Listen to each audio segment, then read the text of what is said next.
পেয়ারা মাখা শুনলেই অনেকেরই জিভে পানি চলে আসে। আজকে আমি কিন্তু একটু ভিন্ন স্বাদে এই পেয়ারা মাখা করলাম। আর কম বেশি কিন্তু এই পেয়ারা খেতে সবাই পছন্দ করি। যদি এটা একটু ভিন্ন স্টাইলে ভিন্ন স্বাদে হয় তাহলে তো খেতে আরও বেশি ভালো লাগে। বাই দ্য ওয়ে, আসসালামু আলাইকুম everyone, welcome to Naba Islam kitchen. কেমন আছেন সবাই? আশা করছি আল্লাহর রহমতে অনেক ভালো আছেন। আজকে আমি একটু ভিন্ন স্বাদে আপনাদের সাথে পেয়ারা মাখা শেয়ার করব, যেটা খেতে অসম্ভব মজা হয় আর এই ভর দুপুরবেলায় খেতে তো দারুণ লাগে। তো চলুন আমি শেয়ার করছি কিভাবে আপনারা এই পেয়ারা মাখাটি তৈরি করবেন। এখানে আমি বড় সাইজের একটি পেয়ারা নিয়েছি। এটা ওজন দিলে প্রায় 300 গ্রামের মতো হবে, এতটাই বড় সাইজের। তবে ভিডিওতে খুব বড় একটা দেখা যাচ্ছে না। এখন আমি একটা নাইফের সাহায্যে কিন্তু এটা কাট করে নিয়েছি দুইটি সাইড। আর এটা দুটি ফালি করে, এটার কালারটা কিন্তু উপরের হালকা চেঞ্জ হয়ে গিয়েছে, তাই আমি ফিলারের সাহায্যে খোসাটা ছাড়িয়ে নিচ্ছি। তবে আপনারা চাইলে খোসা সহই কিন্তু এই কাজটি করতে পারেন।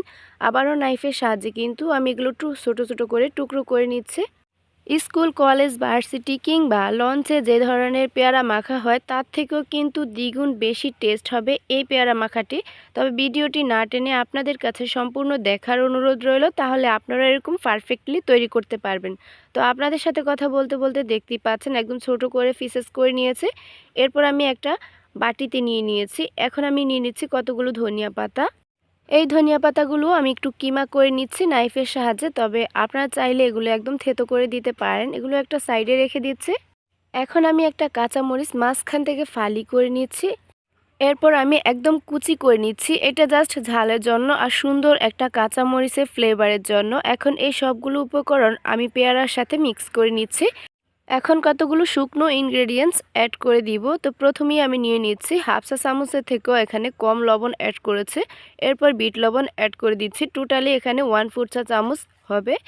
এরপর আপনি কিন্তু আপনার টেস্ট অনুযায়ী লবণটা অ্যাড করবেন। এখানে আমি চাট মশলা নিয়েছি হাফ চা চামচ পরিমাণ, আরও অ্যাড করে দিচ্ছি চিলি ফ্লেক্স এখানে 1 চা চামচ পরিমাণ। অবশ্যই ঝালটা কিন্তু আপনার টেস্টের উপর ডিপেন্ড করে দিবেন। সাথে অ্যাড করে দিচ্ছি একটু টক ফ্লেভারের জন্য এবং লেমনের একটা সুন্দর ফ্লেভারের জন্য এখানে আমি 1 চা চামচের মতো লেমন জুস ব্যবহার করেছি। 1.5 চা চামচ চিনি অ্যাড করে দিচ্ছি, তবে আপনারা চাইলে এখানে 1 চা চামচ অ্যাড করতে পারবেন। সর্বশেষ যে ইনগ্রেডিয়েন্টসটি অ্যাড করছি সেটা একদম পেয়ারা মাখাতে মোস্ট ইম্পর্টেন্ট, সেটা হচ্ছে কাসুন্দি। আর এই কাসুন্দি না হলে কিন্তু পেয়ারা মাখা একদম সম্পূর্ণ হয় না। কাসুন্দি দিলে কিন্তু পেয়ারা মাখা জাস্ট অসাধারণ লাগে। অবশ্যই কিন্তু এটি মোস্ট ইম্পর্ট্যান্ট ইনগ্রেডিয়েন্টস, এটা অবশ্যই অ্যাড করবেন। এরপর এই সবগুলো উপকরণ আমি ভালো করে হাত দিয়ে মিক্স করে নিয়েছি। এবার ফাইনাল লুকসটা দেখতেই পাচ্ছেন, এটা কিন্তু খেতে অনেক বেশি টেস্ট হয়েছিল। এই পেয়ারা মাখাটি দেখতে যতটা লোভনীয়, খেতেও কিন্তু ততটাই টেস্টি হয়েছিল। ভালো লাগলে অবশ্যই একটি শেয়ার দিয়ে দিবেন আর বাসায় ট্রাই করে আমাকে অবশ্যই জানাবেন কেমন হয়েছে। আজকের মতো এখানে বিদায় নিচ্ছি, দেখা হবে নতুন কোনো ভিডিওতে। আল্লাহ হাফেজ, আসসালামু আলাইকুম।